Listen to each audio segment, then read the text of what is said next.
Ha pasado casi un mes de trabajo en un nuevo documental. Y cuando ya estaba prácticamente listo, editado, el final, de repente surgieron ciertas circunstancias imprevistas que no favorecían la publicación de una gran parte de este documental. Lo comprendimos colectivamente, lo asumimos, lo aceptamos. Bueno, no es el momento. Simplemente no es el momento. Sin intrigas. Y estábamos dispuestos a seguir adelante. Pero surgió la pregunta, ¿qué hacer con la segunda parte del documental? ¿Que sí se puede publicar?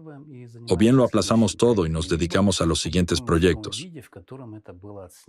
¿O bien lo publicamos en la forma en que fue grabado, con pequeñas mejoras y correcciones? Y por eso decidí grabar unas palabras introductorias y aclaratorias. Porque después de verlo quizá pueda quedar una sensación de algo no dicho, inconcluso, ¿saben? Pues bien, ahora ya conocen la razón de por qué puede ser así. Eso es lo primero. Y lo segundo. Amigos, así es como sucede. Todo fluye en este mundo. Todo cambia. Y simplemente hay que aceptarlo. Vamos a verlo.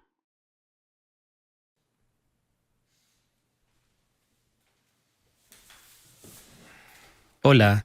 Hola, Bueno, continuamos. por supuesto. Primero veamos un video y luego pasemos a la conversación. ¿De acuerdo? Vamos. Tras el reciente escándalo pedófilo con el anticultista checo y luchador contra sectas, Jakub Jal, surgió la idea de observar con más atención a los miembros de la organización anticulto rusa Razzirs, encabezada por Alexander Dworkin.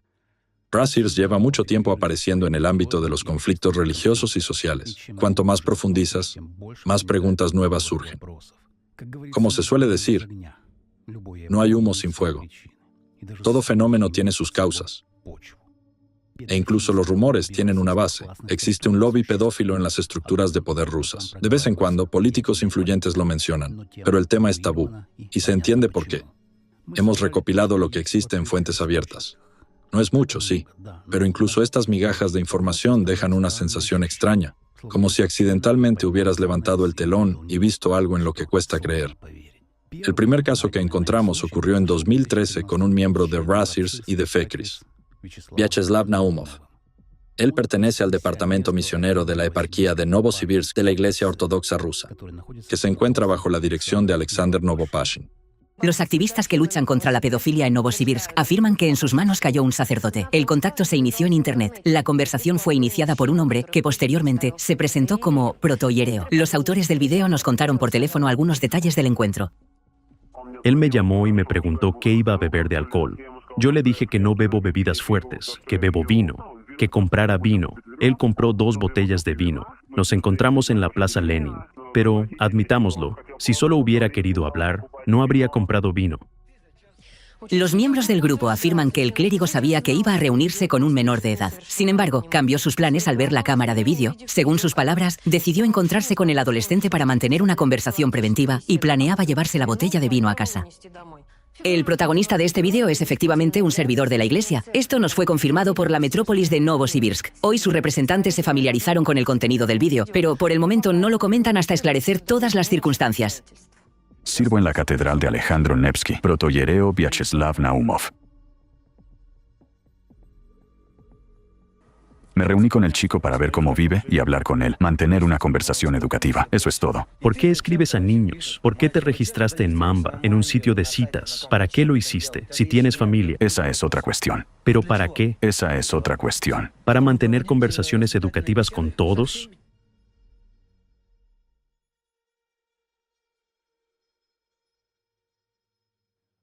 La regla apostólica 25 dice: el que sea descubierto en fornicación será expulsado del sacerdocio.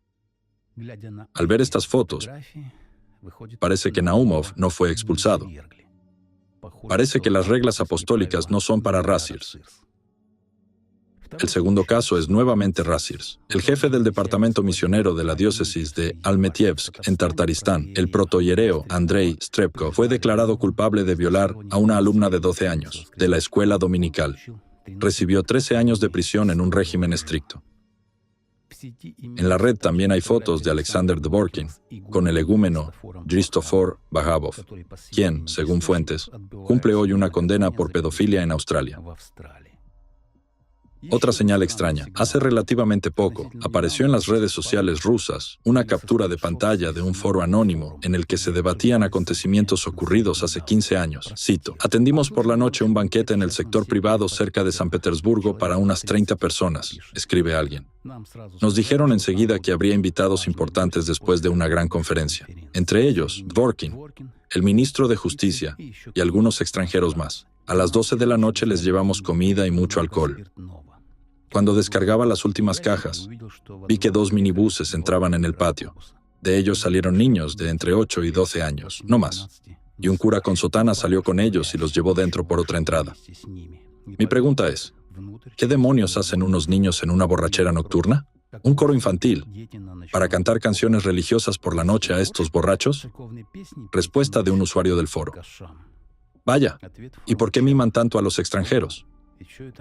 Aún no se ha podido averiguar de dónde son las capturas de pantalla ni qué foro es. Sin embargo, no es difícil entender que los días 15 y 16 de mayo de 2009 se celebró en San Petersburgo la Conferencia Internacional de FECRIS, en la que Alexander Dvorkin fue elegido vicepresidente para los 3 mandatos siguientes. Las personas importantes, con toda probabilidad, eran miembros de la conferencia y el ministro de Justicia era Alexander Konovalov. ¿Y para qué necesitaban niños por la noche en una fiesta alcohólica? La pregunta, por ahora, sigue abierta.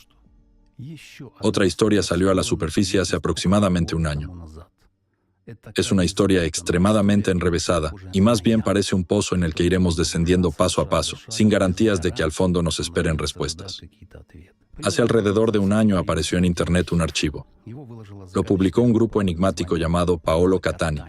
El archivo recibió el nombre Catani, Sombras pedófilas en la Iglesia Ortodoxa Rusa. Al día de hoy sigue disponible para su descarga. Más de 100 páginas de texto en Word y unas 300 fotografías de archivos personales. No se puede decir que su publicación haya suscitado un gran debate, ya que las disputas internas de la Iglesia interesan a muy pocos. Sin embargo, han aparecido algunos comentarios aislados, páginas en LiveJournal, publicaciones en canales de Telegram y vídeos en YouTube. ¿Con qué fin se ha publicado esta información comprometedora? No nos interesan las versiones sobre a quién beneficia. Nos interesa el contenido, sobre todo porque en el asunto están involucrados representantes de los departamentos misioneros de la Iglesia Ortodoxa Rusa, es decir, estructuras anticulto dentro de la Iglesia Ortodoxa Rusa. Comencemos nuestra historia quizás por el final. En los últimos capítulos del archivo, con confirmaciones, documentos y testimonios, se afirma que 2 misioneros, Vadim Vershinin y Denis Kovtun, bajo la cobertura de programas eclesiásticos, pervertían a menores en campamentos ortodoxos infantiles, campamentos que operaban bajo la marca de la reputación del egúmeno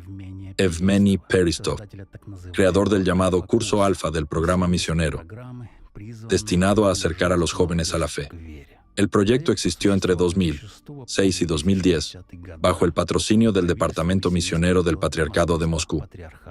Tras lo cual Peristov, en el lenguaje de los eclesiásticos, fue finalmente privado de la bendición para dedicarse a la actividad misionera, según la versión oficial, por conflictos internos, y según la versión no oficial, por acusaciones de pedofilia. En el archivo de Paolo Catani se incluyen citas de adolescentes que afirmaban haber tenido relaciones sexuales con él, y las propias fotografías adjuntas al caso causan una impresión inequívoca.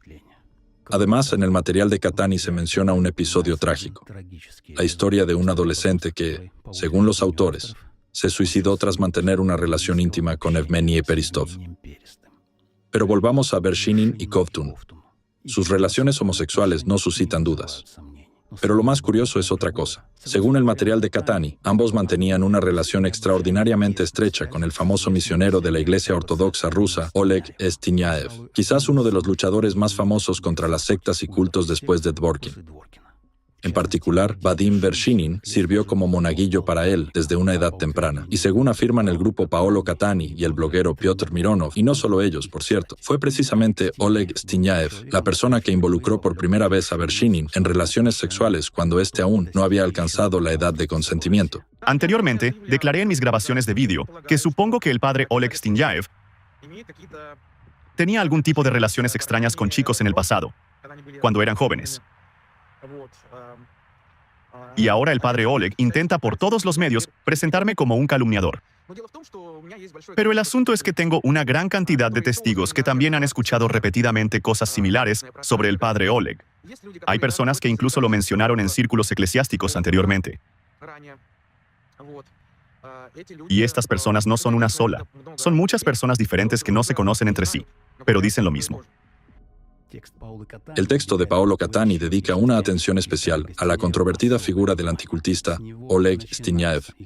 Con él comienza su largo relato, y con su nota explicativa también concluye. Los autores incluso le otorgan la siguiente caracterización: elegido y poderoso en los círculos pedófilos. Una cita resulta especialmente expresiva. Una persona cruel, brutal, cínica y amoral, que traiciona a la gente con facilidad y que además pervierte a sus jóvenes monaguillos y que, en nuestra opinión, es un sociópata clínico común. Muchos de los que se comunicaron con él en persona lo percibieron así, en la piel, en el espíritu y en los hechos. Que los pedófilos, Vershinin y Kovtun, procedían del entorno de Stinyaev lo demuestran también las fotografías incluidas en el archivo. Con esto podría haberse puesto un punto final. Sin embargo, existe aún otra circunstancia que saca a la luz a un quinto pedófilo en este caso.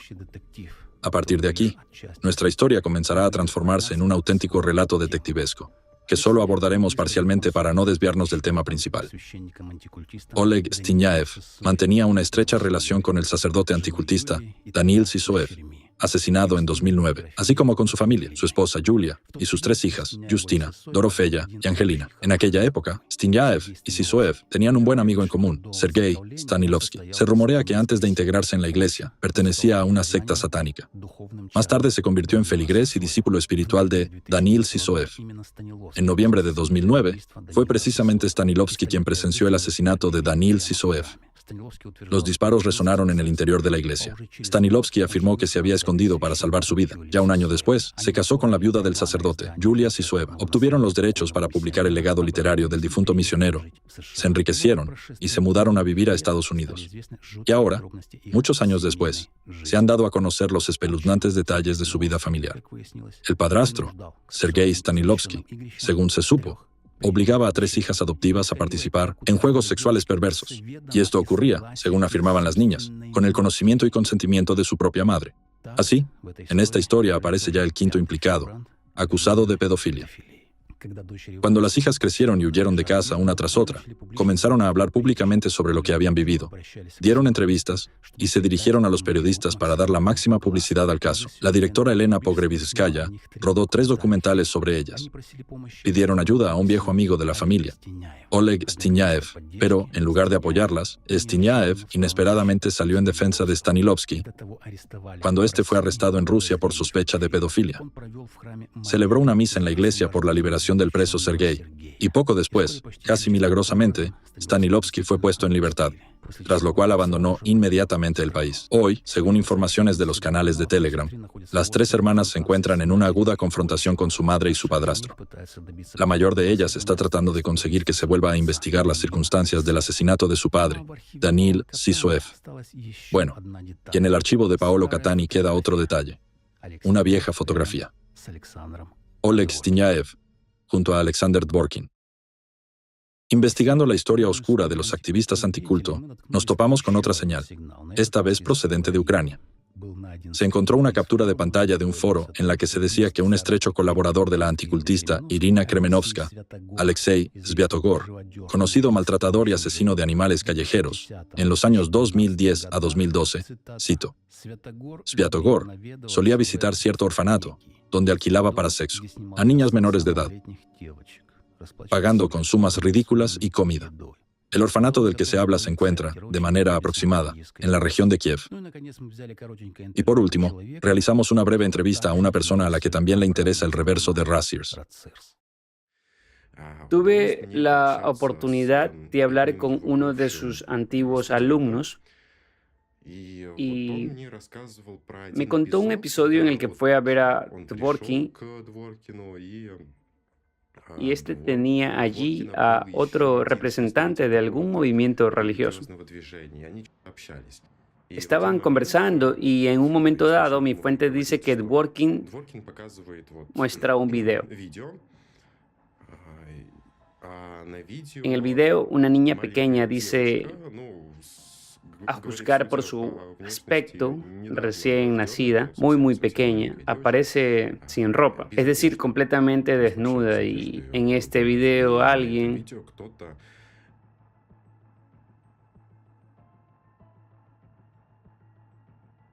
y mi fuente me dijo que se sorprendió mucho cuando Dworkin lo mostró. Y no solo lo mostró como diciendo, miren lo que les hacen a las niñas, sino que Dworkin cuando lo mostraba, según mi fuente, saboreaba literalmente ese video. Es decir, parecía que obtenía algún tipo de placer al mostrarlo.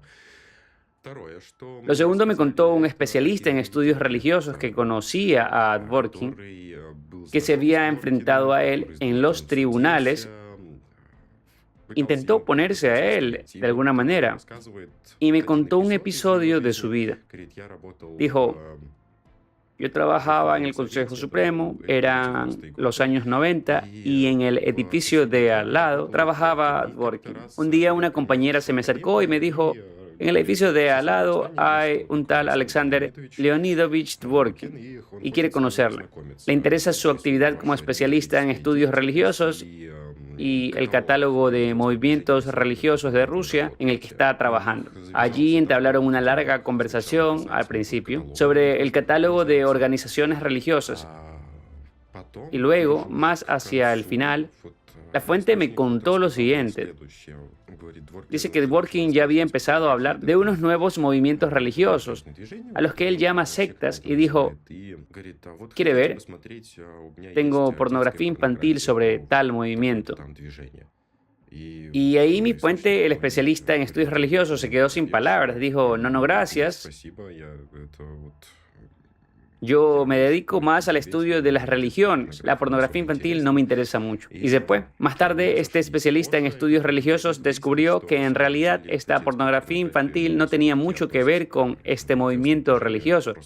Simplemente un antiguo miembro de este movimiento religioso envió pornografía infantil a alguien. Y Dworkin se fijó en ello y decidió utilizarlo como acusación. Hay mucha otra información, un contexto muy amplio, y en este contexto me parece que Dworkin les mostró, al menos a ellos, pornografía infantil para saber, en primer lugar, cómo reaccionarían. Es decir, si no se negaban, en primer lugar, se podía grabar con una cámara cómo una persona veía pornografía infantil, grabarlo de manera que Dworkin no se viera, bueno, como se quiera, y se podría utilizar como material comprometedor. Eso en primer lugar. En segundo lugar, si una persona acepta ver pornografía infantil, eso ya dice mucho de ella, sobre su psique. Y en este caso, Dworkin puede entender que esta persona se interesa por la pornografía infantil. Eso significa que hay algo ahí y existe material comprometedor. Vio pornografía infantil, hay una determinada psique en la persona. Y a partir de ahí se puede ir más lejos, cada vez más. Esa es mi opinión. Solo en cuanto a por qué se muestra pornografía infantil. En general, este método de pedofilia y homosexualismo y demás, según lo que he entendido, está muy extendido también entre los servicios especiales y al parecer también dentro del entorno eclesiástico. Y ahora tracemos un paralelismo y examinemos el escándalo con el luchador contra sectas, checo, también anticultista, Jakub Jal. Contra él hoy también se han presentado serias sospechas de pedofilia.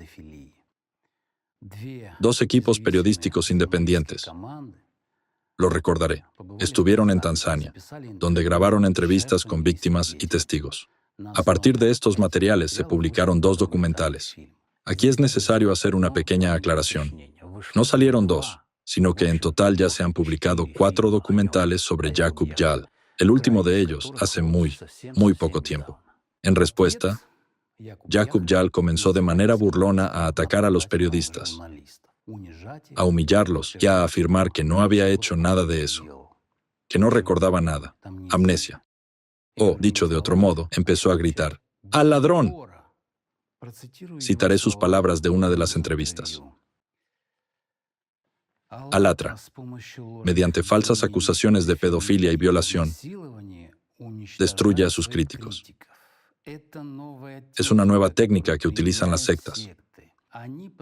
Se suman a la ola de desinformación, la aprovechan, y el Estado europeo simplemente aún no dispone de los mecanismos necesarios para contrarrestarlo de manera eficaz.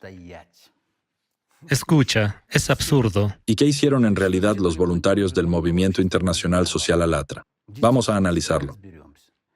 Les dieron la oportunidad a los niños víctimas y a los adultos de Tanzania de contar su historia, la historia de la violencia sufrida, la historia del engaño por parte de un europeo. Se perfila una situación interesante.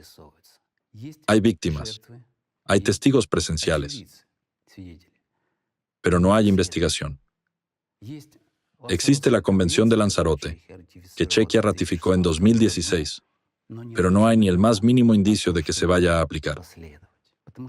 Porque, como escriben algunos periodistas y blogueros checos que apoyan a YAL,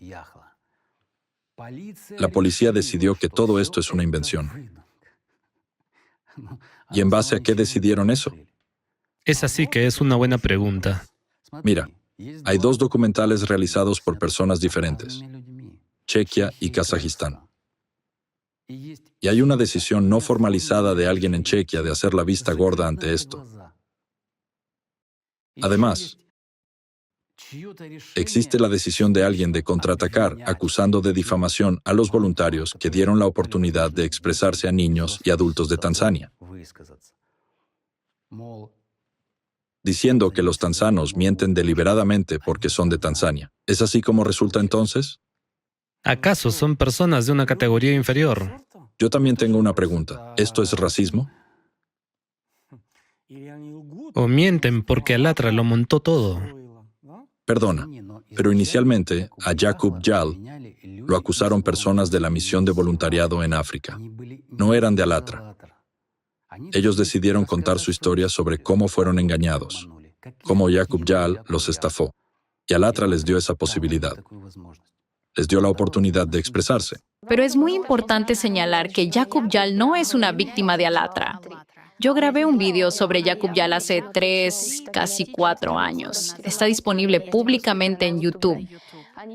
Ningún periodista se puso en contacto conmigo, aunque me dirigí a muchísimos, incluidos medios conocidos como Sesnam o DVTV. Les escribí a todos. Tengo todos los documentos. Pero nadie me respondió. Y luego, cuando empezó la historia con Alatra, de repente todos comenzaron a defender a Jakub Jal como si fuera una víctima. Estoy muy agradecida a Marqueta y David por haberse ocupado de este caso, por haber empezado a investigar ellos mismos, por haber sacrificado su tiempo y su dinero para viajar a África y descubrir toda la verdad. Así que no fue Alatra quien sacó este tema a la luz. Fui yo quien habló de esto primero. Escucha, mañana viajarán a Tanzania periodistas de CNN de Estados Unidos. Alto. ¿Lo podemos decir?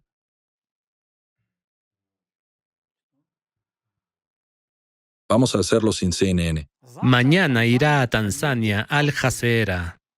Los anticultistas también los acusarán de que una secta prorrusa les ha lavado el cerebro. Esto es un absurdo. Sea quien sea el que defienda a los africanos, a los niños de Tanzania, YAL y gente como él, empezarán a llamarlos sectarios. Y además, por esa mentira no sufrirán ninguna consecuencia en Chequia. ¿Esto es normal? ¿Sabes? Yo lo diré así, hablando por mí. Si me acusaran de algo personas a las que conozco o no conozco personalmente, yo simplemente iría a verlas y aclararía qué está pasando.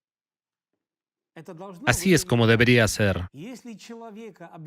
Si a una persona la acusan de inyectar a niños algún tipo de sustancias dudosas, debería decir exactamente qué sustancias eran, de dónde las sacó, dónde las compró, por qué decidió inyectarlas precisamente en el hombro,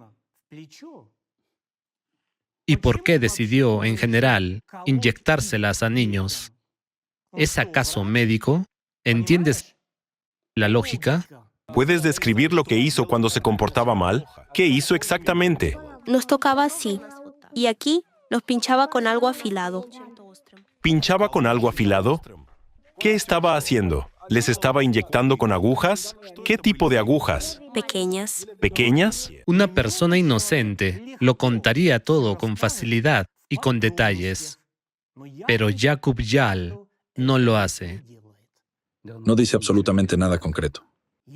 Si a una persona inocente la acusaran personas con las que era amigo, lo primero que haría sería intentar averiguar con ellas por qué lo acusan.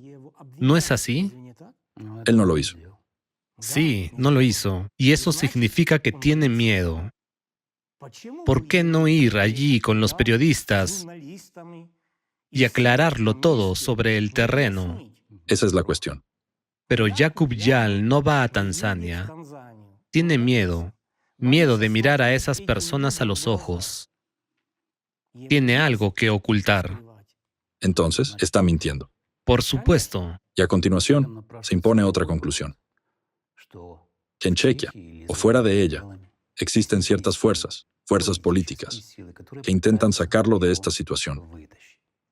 La pregunta es, ¿por qué?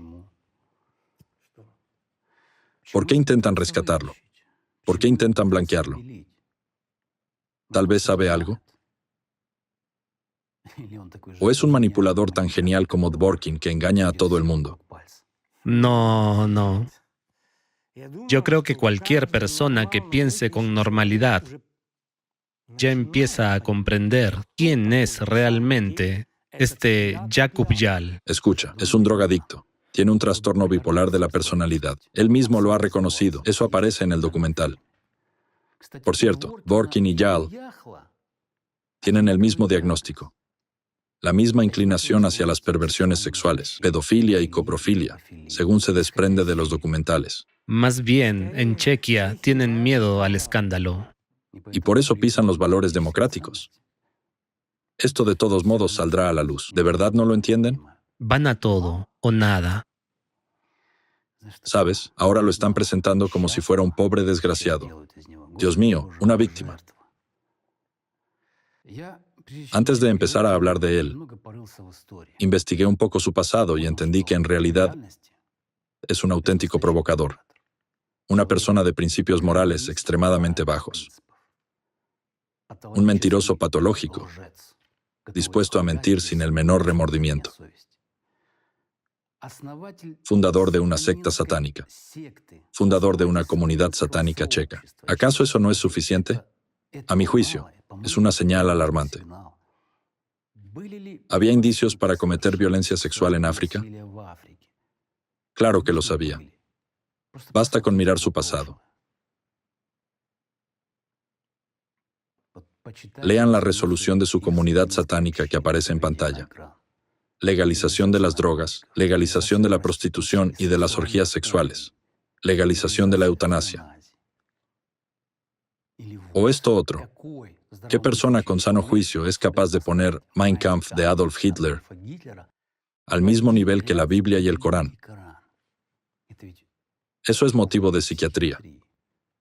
Pero Jakub Jal logró equiparar Mein Kampf con la Biblia y el Corán en edad madura, cuando ya tenía más de 30 años, de forma consciente. No es un error de juventud, es una percepción enferma del mundo, es una cosmovisión patológica o, más bien, un cuadro clínico. A mi entender, a personas así no se las puede dejar sin atención. Hay que aislarlas. Representan una amenaza para la sociedad, una amenaza para los niños. ¿Acaso Chequia ha olvidado cómo era antes de su misión satánica en Tanzania? Provocaciones, agresividad, drogas, satanismo, acoso sexual. Todo esto no son rumores, sino testimonios de personas que lo conocieron personalmente en aquella época. Miren al menos estas fotos, estos hechos. Detrás de él hay una estela de conflictos e historias turbias. Su reputación habla por sí sola. Basta con echar un vistazo a su canal de YouTube y todo queda claro. Su supuesta experticia, entre comillas, lleva años tendiendo a cero. Ninguna profundidad, ninguna argumentación, solo ruido superficial. Fuma marihuana y cuenta cuentos. ¿Eso es un experto? Den estos materiales para que los evalúe cualquier verdadero especialista en estudios religiosos y verán su reacción. Primero una sonrisa, luego un diagnóstico. No entiendo en absoluto a las personas que salen en su defensa. ¿Hablan en serio o por dinero? Si es por dinero se entiende, pero si hablan en serio, eso indica alteraciones de las capacidades cognitivas, problemas de pensamiento crítico. Tomemos la última entrevista con Yal. El presentador empieza con estas palabras. ¿Por qué una secta con raíces en la Rusia de Putin eligió como objetivo precisamente a un estudiante checo? ¿Qué es esto? Es una vergüenza para el periodismo. Una farsa, difamación, incompetencia. Una campaña pagada. ¿Quién paga? Esa es la pregunta. Manipulación burda de la opinión pública. Desde el inicio entró en el diálogo afirmando la inocencia de su interlocutor, antes de cualquier investigación y señalando a un enemigo. ¿Pero con qué raíces? ¿En la Rusia de Putin?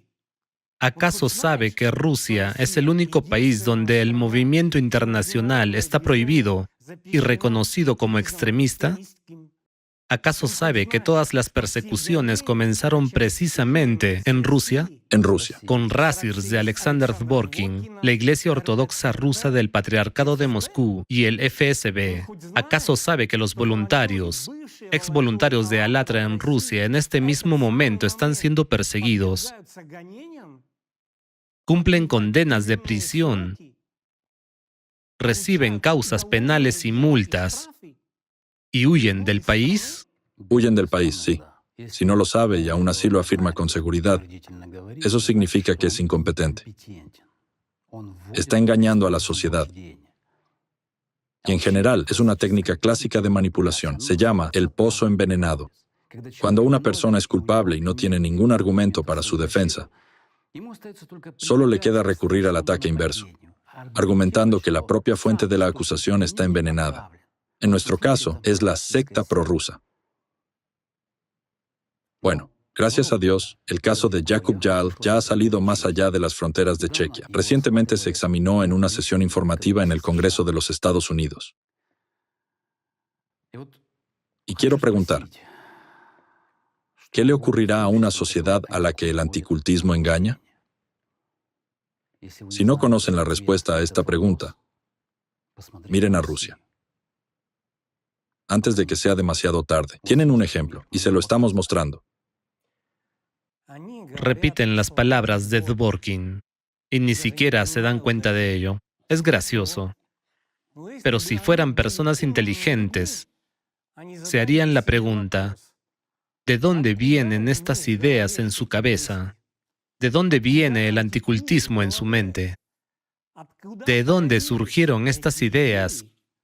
¿A quién le lavó el cerebro? Dime, por favor. En general, la gente debería preguntarse con más frecuencia quién, para qué y por qué. ¿Dónde están las pruebas? ¿Por qué intentan rescatar a Yal? ¿Quién lo está haciendo? ¿A quién le conviene en Europa llamar a Alatra una organización prorrusa, cuando en Rusia está prohibida y sus voluntarios son perseguidos penalmente y reciben condenas reales de prisión? Al día de hoy, a los voluntarios de Alatra prácticamente los han expulsado de Rusia. Esa es la verdad. Pero Jakub Jal de Chequia, Irina Kremenovska de Ucrania, Luigi Corvaglia de Italia y algunos otros, sabiendo esto, sabiéndolo perfectamente, siguen acusando a una organización científica pacífica de ser prorrusa. ¿Por qué? Porque el anticultismo global es una red internacional. Hemos empezado a desenmascarar solo la punta del iceberg. A sus adeptos públicos hemos mostrado cómo reescriben leyes, cómo se infiltran y manipulan a la gente común, a políticos, ministros y presidentes. Hagamos un balance. ¿Qué resulta? Esta red, una vez más, está protegiendo a los suyos. Lo vemos en el ejemplo del anticultista checo, Jakub Jal. Antes lo vimos en el caso de Irina Kremenovska, anticultista de Ucrania. Parecería que las pruebas de su implicación y del vínculo ideológico con la organización rusa Rasirs están reunidas, presentadas y publicadas. Pero ella sigue hasta el día de hoy, combatiendo a Alatra en Ucrania. ¿Por qué? Y miren lo que ocurre hoy. Jakub Jal, Luigi Carvaglia, Irina Kremenovska comienzan de forma sincronizada a quejarse de tecnologías falsas, de que han sido difamados, de que son víctimas. Da la sensación de que alguien les escribe el guión. Pero la investigación continúa. Esto no es el final, es solo el comienzo. Sabes, en una cosa Jakub Jal tiene razón. Para él, esto nunca se acabará. Para él solo podría acabar en un caso. Si va a Tanzania y allí resuelve todos sus problemas sobre el terreno. Pero no irá. Es un cobarde. Cualquier pervertido es un cobarde. El culpable siempre tiene miedo. Ese es todo el secreto de este enigma. Sí, estoy de acuerdo. Si una persona fuera inocente, tras acusaciones así, se habría organizado y habría ido.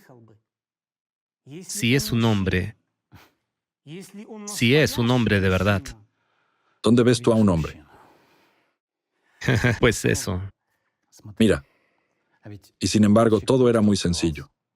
En sus acciones ni siquiera hay lógica. Después de todo, él odia tanto a Alatra. Por el deseo de ganar, podría haber ido fácilmente a África para demostrarle al mundo entero que estamos equivocados, que lo han calumniado. Podría haber ido para que triunfara su justicia.